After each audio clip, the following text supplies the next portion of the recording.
Welcome to a new year, 2021, Voracious Media, Couch Catechism. I'm your host, Michael O.B. Tonight we've got a very exciting episode. Tonight we are going to be interviewing Debra Vermeer. Debra Vermeer has written a book called Life to the Full, Stories of Infertility, Faith and a Hope-Filled Future. Welcome to the show, Debra. Thanks very much, Michael. It's lovely to be here. Now, Debra, first of all, why the book? Why the story? Why the story? Well, the book comes from our story, from my husband and I. But it's not only our story. We have included the stories of 6 other couples who have gone through the various struggles of infertility. And so the book came from my own experience, our own experience as a couple. It really was born by the fact that when I was in the depths of the sadness around infertility, I went to bookshops and I looked online and that kind of thing for something that would just be spiritually nurturing or supportive or provide some accompaniment through this journey that we found ourselves in unexpectedly. And I couldn't find, anything that there were various things that talked about aspects of church teaching around infertility, but nothing that would nurture on the journey or provide some support. So I'm a journalist and I had the background and skills to probably fill that gap, and I just felt God whispering to me that maybe that was something I should do. Wow.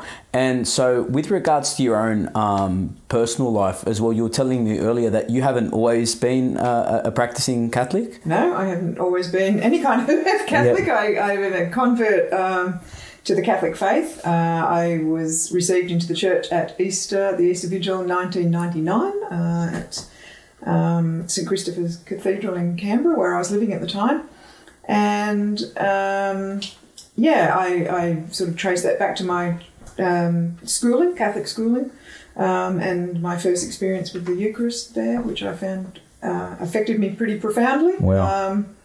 It was a long and winding road until I got to the point where I converted. But okay, awesome. And then since your conversion, is that what took you into the world of journalism and especially working for the Catholic Church as well? Yeah, so that's not what got me into journalism. At first, I've always been a journalist, and I have worked in. I started in country newspapers and then moved to the city and worked for the National News Wire agency, and I was a political reporter in Canberra. And then I went to work after I became Catholic and had met some people in the church, I guess. I was approached to go and work for the Australian Catholic Bishops' Conference to be their media advisor. Awesome. And so in the book, you start with your own story. Can you just start by telling us, I guess, how you met your husband and just a bit of a background there that will probably lead into your own personal testimony? Yeah, so we had known each other through work, through that large media company that I was telling you I was working for. And he was the boss there, and I was one of 200 employees, and we never really crossed paths much. So he was a big boss. Yeah. Yeah. And after I left and went to work for the bishops, I heard that his wife had died, and I was sorry to hear that, but I didn't know him particularly well, but I was sad to hear it. And I think I dropped him a line saying I was sorry to hear about your wife. And but it was, several months later, he got back in touch with me about something just friendship-wise, and then it just grew, in a steady friendship over, several months or into the next year before we sort of realised that, we liked each other and we got together. So he was a widower, as I said, when I met him, and he had 2 teenage kids when I met him. Wow. Yeah. And then he wasn't a practicing Catholic? No, he wasn't. In terms of our infertility story, our story is somewhat different to most. Most people, of course, marry and then a little down the track they find that they're having difficulties having a baby. That wasn't our story. I found out that we had a potential infertility problem on our second date. Okay. I suppose most people on their second date don't probably sit and talk about fertility issues, but we were talking on that date about the fact that he had told his 2 teenage kids that he was, seeing me and liked me, and we were pleased, that he said that conversation had gone well, and they were pleased that he was happy, and I was looking forward to meeting them. So we were talking about quite deep issues, on our second date. Well. And at that point, Tony asked me, did I want babies? On your second date? Yeah, which, is an odd question for most people on their second date. But were you taken aback by that, or...? Well, probably not because of the depth of the conversation we had. We were talking about the kids, and that kind of thing. So it sort of did flow. It flows better than it sounds in retrospect. But anyway, I said yes. I we did want to have babies and maybe a few, but at that point he looked away and he looked profoundly sad. And my stomach sort of contracted a little, and I thought, have we got a problem here? And he then told me that he had had a vasectomy after their, last child, so which was, some years ago. And then. It was about 14 years, was it? Yeah, about that, 13, 14 years ago by that stage. So, that was a big bit of news to receive on your second date. Well, and where to from there? So what happened after that? Well, that was an interesting. I was living in Canberra at that time, and Tony was living in Sydney, and so I had come up from Canberra to take in a previewing of Mel Gibson's The Passion of Christ, which was due to be released, and so I had to go off pretty much from that date that we'd had, which was a sort of a breakfast date as I'd flown in. I went off to this screening of that movie. Now, you'll remember that movie. It's pretty full on. Yes. It is a kaleidoscope of of our Lord's Passion, and so it was just a full on morning for me. I'd been told this about the thing. Then I went and sort of travelled that the road to Calvary, really.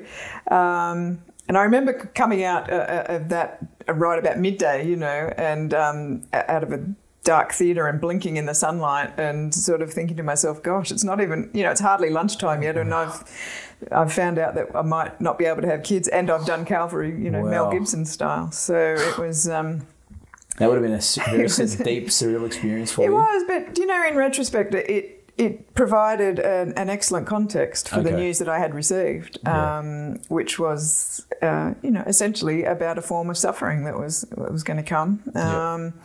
And it reminded me of the context of our faith around suffering, that in suffering, new life comes. So it was full on at the time, but I look back on it and think, wow, what a context that was to...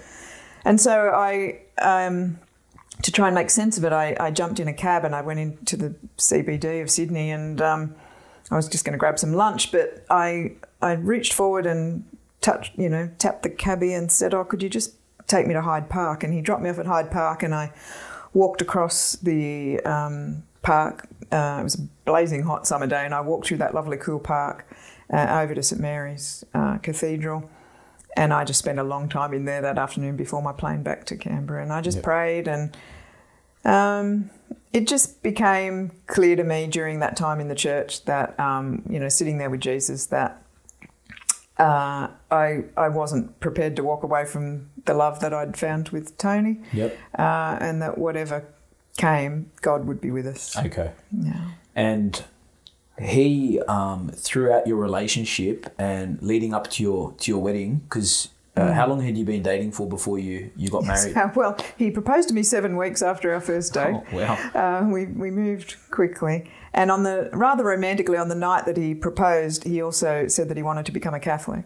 Oh, wow. And that he wanted to get the vasectomy reversed. Certainly before the wedding, so that we could go to the wedding where those questions are asked of you about whether you're willing to, bring children. Yep. To be open to life. To be open to life. Yep. All of that. He wanted to be able to do that with a clean heart. Okay. And so we did. And I think, when we did get married the following January, about a year later, because we had to take a few months to move me from camp, to get things organised, and we lived in different cities. Yep. So, I think rarely had they had such a couple, of such a positive response when we were asked that question during the... Wow. Yeah. And for people who don't know, people probably know about what vasectomies are, but to get them, you say in the book that they are relatively easy, but the reversals are a lot harder. Yeah, that's right. I think it's not generally known, so the operation to have a vasectomy is pretty simple. It literally is a snip, Yep. But to have it reversed is really microsurgery. Okay. And it's pretty intense, and it's not very often successful, especially if you've left it a period of time. And the longer it's left, the more difficult it becomes. The more difficult it is to. Yeah. Okay. Yeah. And in your struggles and in your situation, to have it reversed as well, you even got in touch with like a very talented microsurgeon. Yeah, we had one of the best microsurgeons in Sydney, maybe in the country, who did it, and it still wasn't successful for us. So it's not an easy proposition. And so tell us about just how you were feeling, your struggles, what you were going throughout your marriage and trying, and some of the conversations that you were having with Tony. Well, after we were married, we did hope that the reversal might have worked. Yeah. And so there was a period there where we did have hope that that could have worked for us.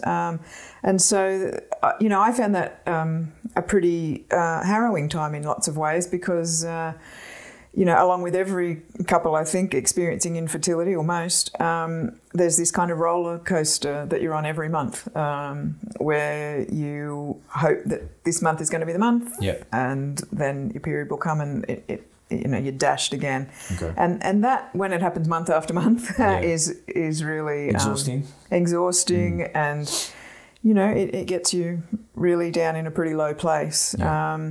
And women are very closely attuned to their bodies, and so when your body would know when the period was coming on, and you're very tied to what's going on as a woman. So it was a difficult time, and I think that's experienced by a lot of couples experiencing infertility. And how long were you trying for before you started to think to yourself, this might be a cross that I'm going to have to probably carry for the rest of... Look, I think we probably gave it a couple of years, and then with further testing, it became clear that it really wasn't going to, be a thing that would happen for us. And how long was that after you were trying, or after you were married? Yeah, a couple of years. A couple of years. Yeah. Okay. Yeah. And then how far into the marriage did you get inspired to write the book, or how far into it were you? When was that time in your life when you were going through the bookshops and trying to find some solace and trying to find material and realising that it wasn't there? It was probably not long after that period when it first came to me that I could do it, because when I realised that it wasn't really probably going to be likely for us unless we were the recipients of a miracle. Yeah. That's when I started to look for support and help in. I like to read, so I looked for it in book form, Yeah. And that's when the idea would have first popped into my mind. Yeah. But it wouldn't have been a good idea for me to sit down and write it then, because I was still pretty emotionally, at the bottom of the well, to speak. So, I needed a good amount of time and to be able to be in a position where I could reflect usefully, so that the book would be useful to others. Okay. And so in the book you talk about your own story, but you also speak about the stories of 6 other couples as well. How did you come into contact with them? How did you come to know about their stories and that there were other people that were struggling? So I knew some of them through, work circles and church circles. Yep. And then I believe God sent me the rest. I would be having a conversation with someone about the fact that I was writing this book or looking to write this book, and they would say, "Oh, you know who you should interview," you know. Yeah. And what I wanted was a sample of couples who had approached the situation differently or who had found fruitfulness in their marriage, because this is one of the great questions for infertile couples, particularly of faith, I think, is what does this mean for our marriage, you know, because the church teaches that children are the crowning glory of marriage, you know, it's in the catechism. And so what does that mean for our marriage? And so I wanted to look at a sample of different ways that couples were finding together with God to be fruitful without children. Now, you also touched on the lack of information or the lack of significance that like infertile couples play within the general consensus of a lot of the information that you've been getting with regards to the church. From what you remember, what does the Catechism say about those people who are struggling with infertility or who have probably come to the realization that they can't have children? Yeah, the Catechism, speaks in quite tender language about those couples, about couples like ourselves and others. It recognises the terrible suffering that those couples go through, but it does go on to say that couples in this situation can still radiate fruitfulness through hospitality and sacrifice and charity was the other thing mentioned in the Catechism. And that really appealed to me. That stuck in my mind a bit, that, you know, despite this wound, the woundedness of this, which I think, you know, couples really feel that wound in their marriage when they can't have kids, that you could still have a marriage that radiates fruitfulness. And that, I think that really got me thinking about the book and, well, how could that, you know, what paths might that be, you know, that fruitfulness? Or what is God actually calling you to do as a couple in and through the time that you now have? Exactly. How can we open ourselves up to God's, plan for us if it's not to include children? And so some of the couples that you interview, some of them, they decide to go down the line of adoption. Yep. Can you just tell us a bit about some of their stories? Yeah, so there are, I think, 3 couples in the book that went down the adoption line. One couple adopted locally, and they did that from the permanent foster care to adoption kind of program. Yep. Another couple have adopted a young child from South Korea. Yep. And one of the other couples adopted special needs kids with special needs. Yeah. I was reading up on that and I found that very profound. Now, with the first couple, with regards to the foster care program, can you tell us a little bit about that program and why they decided to pursue that, and maybe some of the challenges and maybe benefits of going down that path? Yeah, well, I think there are both of those things, challenges and benefits. It's not that easy to adopt in New South Wales, or I think right around Australia. I'm more familiar with New South Wales, but I think it's the case around Australia. Not as easy as in certain countries overseas, I know. There's a level of bureaucracy involved.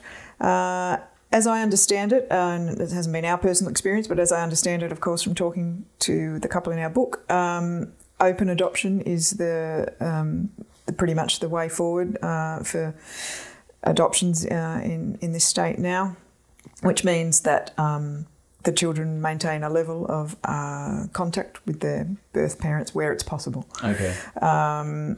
And so, this couple... interestingly, this couple, they were only a young couple, you know, and they had, right from their marriage prep, had said that they've got it written in their marriage preparation booklet that they were open to adoption. Even they didn't know at that stage they wouldn't be able to have biological kids, but they had that openness to adoption anyway. So that it was sort of something that they were open to. They're always open to. And so so they adopted a young child from a permanent foster placement, and couple of years, I think, later, they adopted.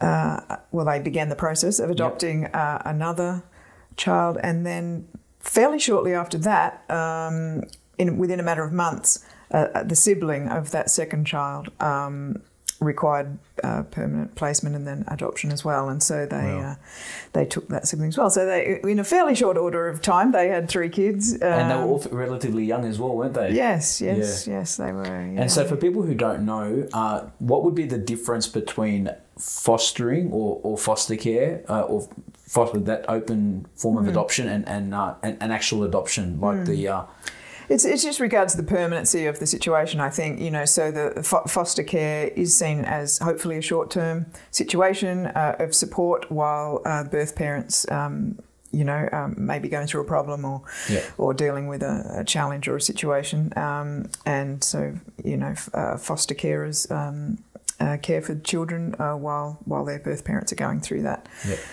situation. And the hope is that they'll be placed back with their parents. Who've, received help and whatever in that time. For adoption, it's not always possible to place children back with their parents, and so they then can be placed in the adoption program. And so and then you adopt them on a permanent basis. And what deters couples from going down the that fostering option? What can be a deterrent? I think some couples find it challenging. Perhaps that level of contact with birth parents can be challenging for some couples. But in general, I suspect the bureaucracy, which is quite overwhelming in some ways, is a challenge. But it can be gotten through, and our couple got through it, and they've got a very happy family now, and those kids have got a safe and secure future, and it goes both ways. There's a lovely family there for our couple. Absolutely. So, and what I found very interesting as well was the saintly woman who, after the children are born, takes them into her foster care. Apparently, this one lady has had fostered over 200. Apparently so. Children. Yes, that was the situation. Before they move them on to parents that can actually give them a more permanent that is great work. place. She's wow. That's very profound. Foster care. There's a great need for foster care out there. There is as well, and from what I've heard as well. The children. One of the complications as well is that the children sometimes tend to be a little bit older. And I think sometimes some of the parents, they might feel a little bit uncomfortable of fostering children who are like 3 or 4 years old. They can be. They can be older than that too. They can be teenagers, of course, who strike difficulty. They've been thrown around from foster care to foster care, and it makes the situation. Like a little bit unappealing. There are definite challenges in it, but it's such a wonderful thing to be able to offer a child in need a loving home. Absolutely. And so a couple of the couples in our book are still discerning their way forward through their infertility journey, and they are keeping fostering as an option. So that's nice. Awesome.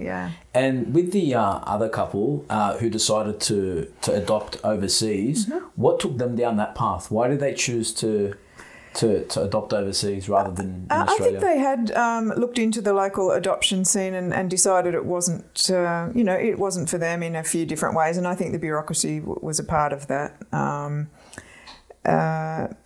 So they opened themselves up to the possibility of an overseas adoption. And how did they find that process?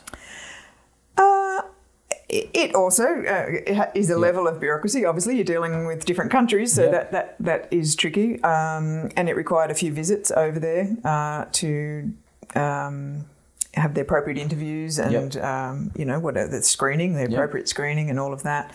So it's a process in itself, but it wasn't that long a process. It was basically within a year, I think, and it ended up in a beautiful outcome. Absolutely. Too. So because one message that I think maybe parents or couples who are struggling with infertility that probably would like to see adoption as an option, they just have to be prepared for the fact that they just need to be patient, and it's probably going to take a bit of time. Is that right? Yeah.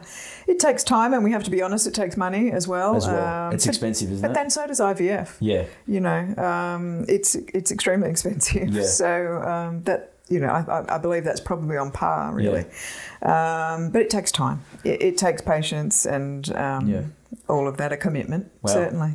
And one thing that I found that was very profound amongst all these couples was that through their understanding of the church's teaching, that none of them had seen IVF as an option. No. Could you speak a little bit more about that? Yeah, so the church teaches that teaches against IVF as an option for dealing with infertility, based on the idea that it interrupts the relationship between the Marriage Act and the Procreative Act, and so it in effect introduces other people into you know the middle of that, doctors and lab technicians and all sorts of people. So the church believes that breaks up the integrity of the Sexual Act and the Procreative Act. Yeah. So it teaches against that. And one of the other things is that the church is opposed to is that very often in the IVF process, and there'll be an excess of embryos to what will be planted into the mother's womb, and those are often destroyed. Yeah. And so we're against that destruction of life. Yeah. And so it's interesting that like these couples have decided to make that decision. Yeah. And usually when they getting tests, because you mentioned in the book how they go and they get tests done in order to try to see what's going on with a lot of their fertility issues, that whenever IVF is presented to them as an option, and they say no, sometimes the doctors, they get a little bit upset at them about that. Yeah, the medical establishment, I guess, it's just seen as the go-to option in the medical world. If you're suffering with infertility, the go-to option is IVF, which is understandable. You know, it has a certain success rate, not a huge one actually, statistically, but you know, it's one way of potentially being able to have kids. So I think doctors think if medical science can do it, then we should do it, you know. And they, in our experience and in the experience of some others in the book, they can get a bit hostile if you choose against doing that. It may just be because they're frustrated that you're not taking an option that they believe that you could, but anyway, it was a strange thing to be facing hostility from doctors about a decision you'd taken. I know, it's interesting. Yeah.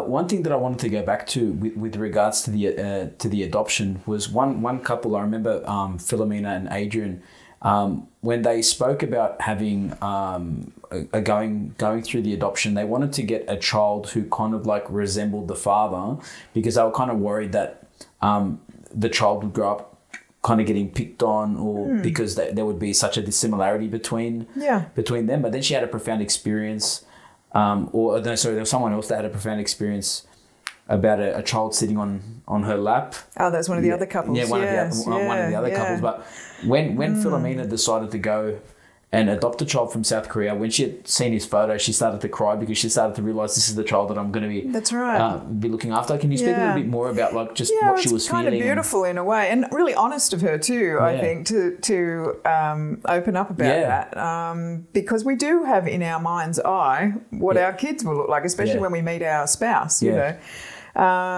And of course, if you adopt from some countries overseas, that's not going to be the way it is. And so she did say that took, you know, some getting used to, that the child that they dreamed of, you know, visually, I guess, wouldn't look like them in that way. But then, as you say, when she first saw a photo of their little one, you know, that they adopted, she just was very emotional and fell in love with him. And you know, she began to realise that God was answering their prayers that they had maybe felt were being unanswered to this point. And he was answering them in a way they had not anticipated, but he was answering them. And as well with them and with the other couples that have decided down the path of adoption, they really feel as though that their calling is still to be open to life, but open to caring for the lives of children who have been abandoned or who aren't wanted by other people. Is that right? And there's a big need for it. Definitely. So I mean, I think in all of the couples, whether they have adopted or fostered or will or won't, or some one of the couples has found they haven't been able to adopt for various reasons, and so they're finding fulfillment in their work, you know, and fruitfulness in their work in a way they could never have dreamed of. Their job took off in a way, that only God could have ordained. And so with all of the couples, the sort of the key to the coming out of the deep sadness of it has been that openness to God's plan and God's will. One of the couples, Bryony and Jessie, spoke beautifully about that they felt very drawn to Jesus in the Garden of Gethsemane, where he is still praying to God, for what he wants, which is for the cup to be the cup to pass. But then straight into, but not my will, but your will be done. And they said that when they got to that point where they could do that, and just stop fronting up in prayer with this frantic prayer, to have a baby, when they were able to do that and say, we would still love this, but your will be done. That openness was very freeing for them. Wow.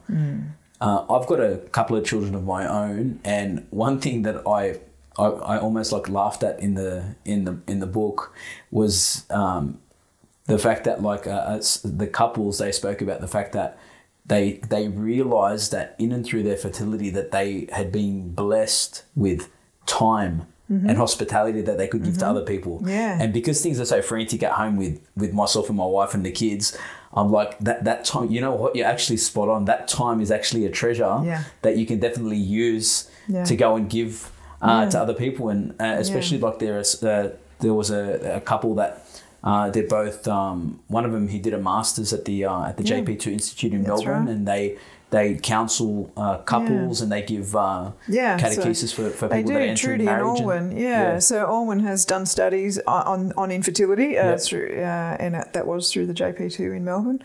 And Trudy works in pastoral. She's the director of the pastoral research office for the Bishops' Conference, and it was her I was speaking about earlier that has found this fruitfulness in her work. She said she had anticipated she would probably be a stay-at-home mum, and she would have loved that, and so the way that her work has flourished in the absence of those babies, she does feel really is a sign of God's fruitfulness.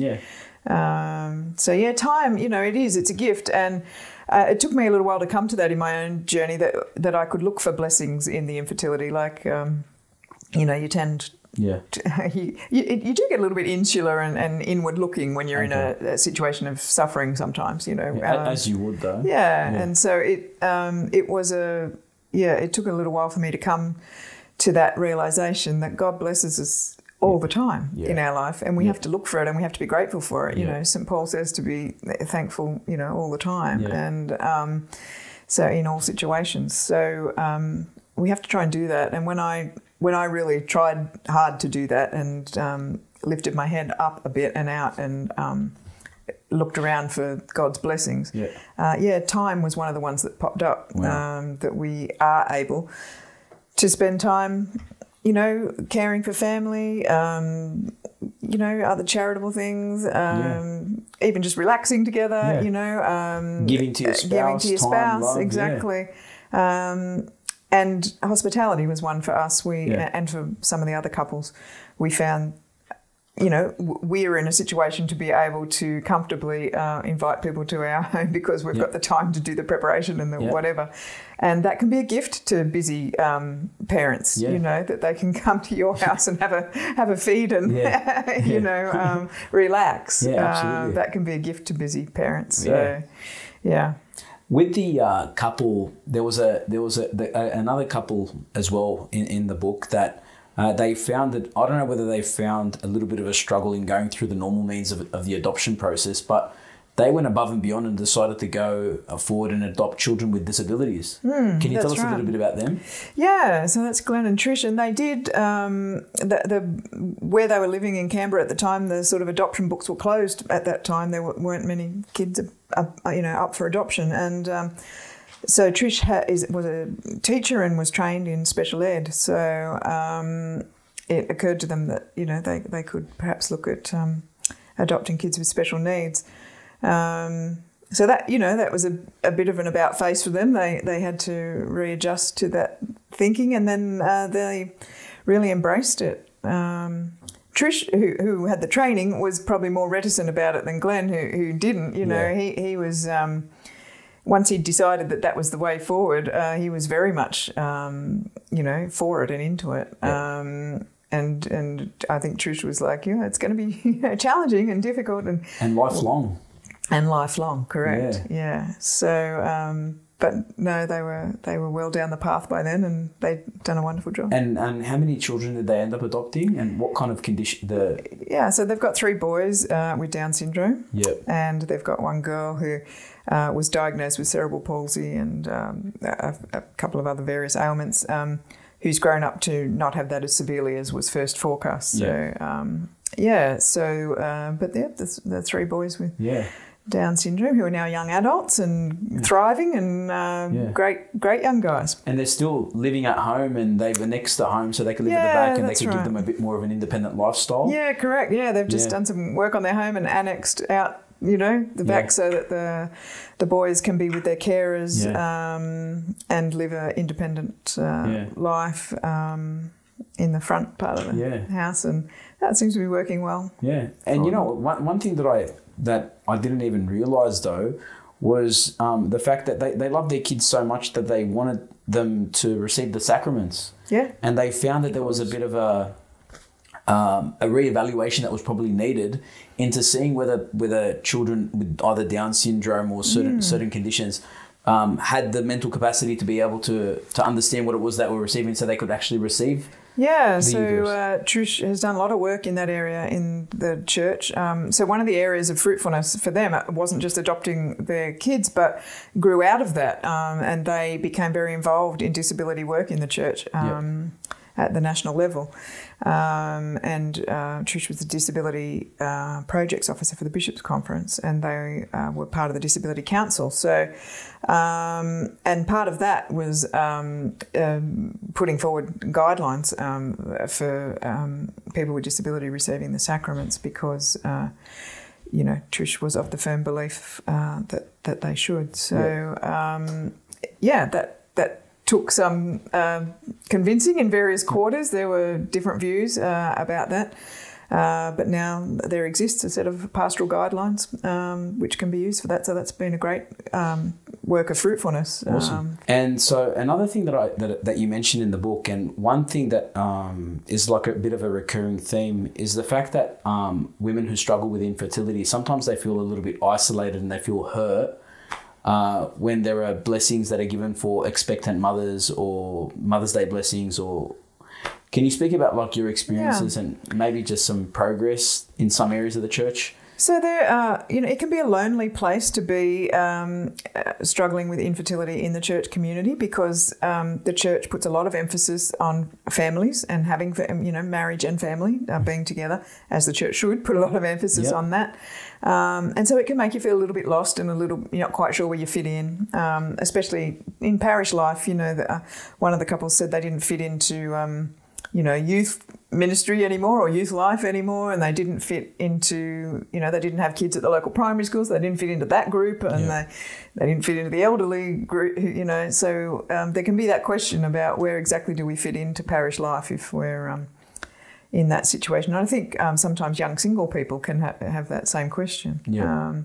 So that can lead then to certain times of challenge and loneliness in church life, and one of those, which is mentioned by a few of the couples and was my own experience, is Mother's and Father's Day in the parish. Different parishes do it in different ways, and I think some of the times I've found it difficult is if the priest might ask mothers to stand on Mother's Day and offer a blessing. and you're left sitting, and it does feel as though they've all been chosen and you haven't, sort of thing. It's just because you're in a sad place and you're feeling it emotionally particularly hard. And Mother's Day is just a difficult day for women who can't conceive, and so is Father's Day for fathers in that situation. And so you're already feeling a bit raw, and then you feel like you're the one being left sat on the pew while others are up receiving that blessing. Having said that, of course, it's lovely to bless mothers on Mother's Day, but I have seen it done, in my current parish, it's done very tastefully, and just with in the final blessing at Mass, as a special wording for mothers, that no one has to sit or stand or feel left out. Okay. So there are ways to do it, and that can be helpful. There were a couple of times where I left in tears on Mother's Day, and it's mentioned by a couple in the book as well. So, those things are difficult, but a lot of other milestone things are difficult. Baby showers are difficult, and baptisms are difficult. Of course, it's part of the question of suffering. And with the, I heard that one of the couples, they actually opened up about their feelings, about how they feel isolated, and about the hurt that they feel. And I think the Maronite bishop said that he was going to either change the blessing within. So as I understand it, with Adrian and Philomena, they were giving a testimony at a infertility diocesan event, which was great. I love to hear of dioceses holding those events to support couples going through this. And so they were giving a testimony about their situation, and they said the Maronite bishop was there, and he listened to that, particularly about Mother's Day and about the blessings, and he was touched by that and said it hadn't occurred to him, which is of course it doesn't, because we're the ones in the situation. It occurs to us, and that he would hopefully try and accommodate that in a way that makes them more comfortable and less sad. And one thing that I didn't mention earlier, but it's in Australia, it's 1 in 6 couples struggle with infertility. Yeah, that's right. So it's not uncommon, and if you translate that into any Sunday Mass setting, then we can be pretty sure that there's a few couples in the pews who are going through it. So it's not spoken about a lot, and particularly in the church community, it's quite hard to find a spot to speak about it. But it's there. And when it comes to general catechesis, because I'm even remembering my own marriage prep classes, and it was a great marriage prep, but after reading your book, I just realised that throughout my entire marriage prep, and I'm pretty sure I can vouch for a lot of other people as well, the possibility that we might not have children wasn't even touched upon. Okay, well that's interesting. Yeah, so I think that's probably true. It's obviously true of your case. And I was trying to remember that myself. I don't remember it being a big matter in our own marriage prep, but I do understand that in some of the newer and more modern forms of marriage prep that are happening, it is and some of the couples actually have mentioned it, in the book, that they were asked, to discuss together in their marriage prep what they would do if that was the situation they were in. And I was really pleased to hear that, because I think it's really important for marriage prep. And even probably to get people who've struggled with infertility to come and maybe give a testimony, or just to give a bit of catechesis at couples retreats or at marriage prep courses, to let them know this might be a possibility. Yeah, that's right. And this is how we have dealt with it. Yeah, exactly. So what I hope for this book, is that it will help people see those possibilities and see that there are paths forward from the situation you're in. It's not the future you imagined for yourself as a married couple. And that, there's grieving in letting that go. Absolutely. And that's a process to go through. It's not to be rushed, or, or it probably can't be rushed. But that, if you open yourself to God and His will in your life, He's good, and He will bring goodness from the wounds and from the barrenness, and,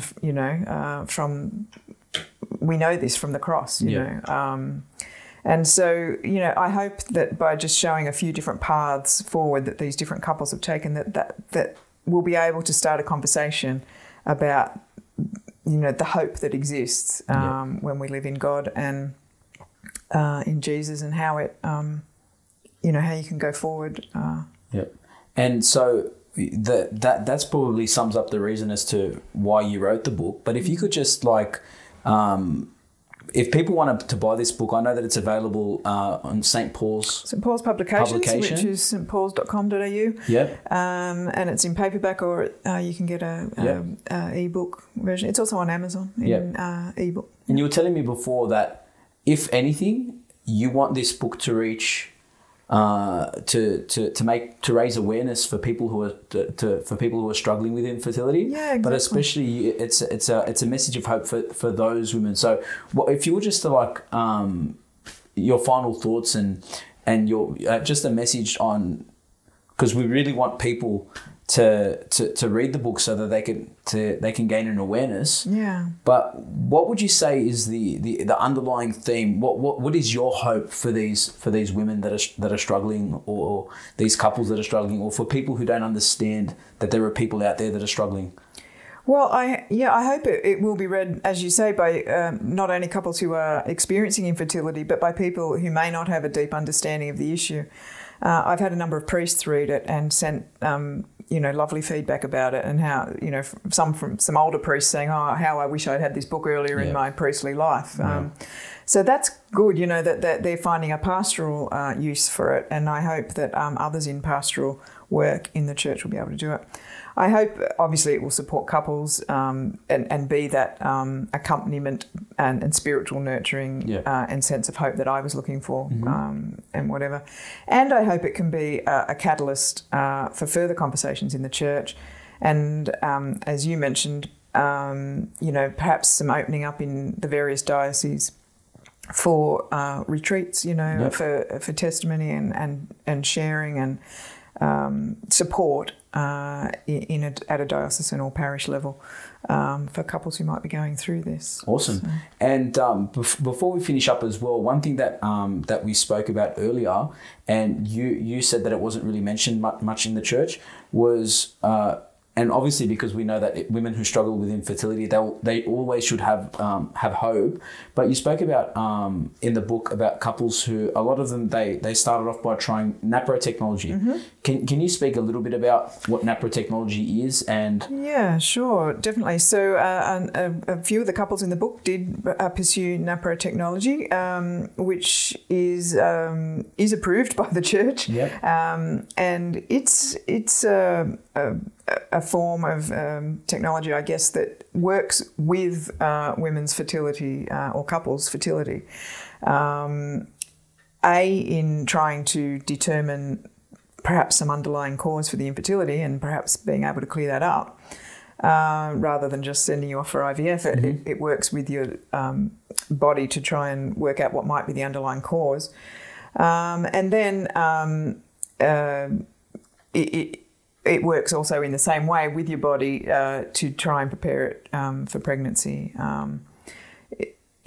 in some parallel ways to IVF, but stopping well short of anything that the church would not approve of. So it's not very well known in Australia, I believe. It's probably more widely known in the United States, where it was first promoted and discovered.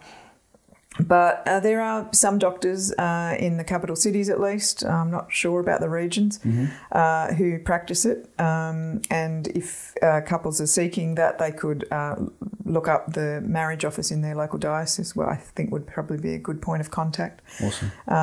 And come in contact with them, because, it's a way of working with your body along the principles of natural family planning. Excellent. To try and achieve pregnancy.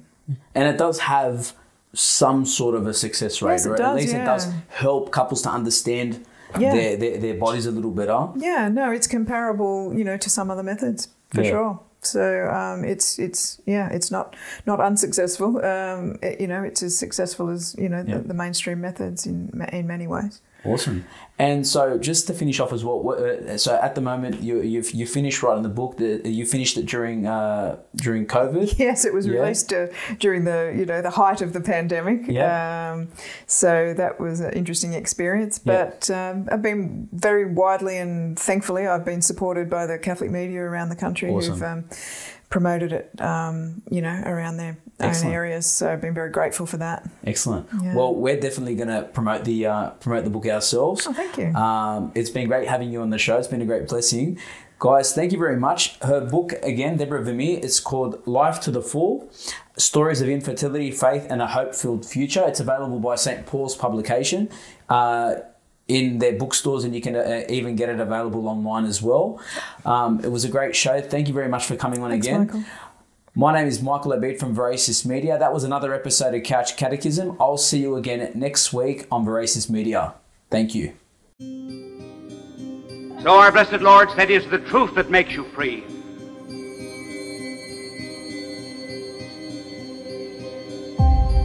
Namely, there must be some end, some goal. The more you understand the truths of the law of God, the more free you are to live. Man can be virtuous only in a society where it is possible for him to be vicious. Man can be a patriot only in a country where it is possible to be a traitor. No crowns of merit rest suspended over those who do not fight.